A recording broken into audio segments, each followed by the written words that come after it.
Here's a quick video on C major scales spread out over 2 octaves. Remember the trick with the fingering.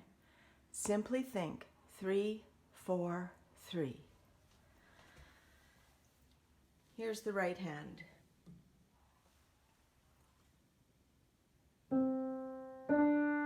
Three, thumb under.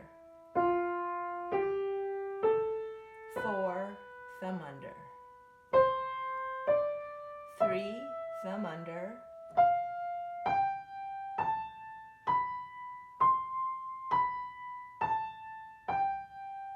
3 comes over.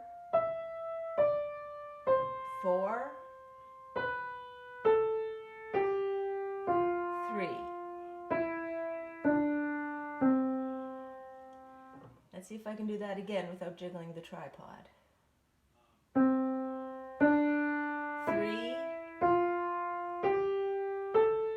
4,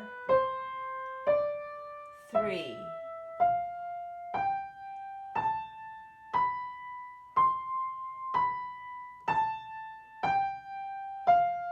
3,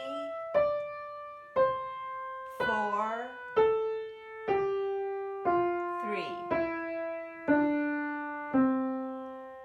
Same thing for left hand, just in a different place.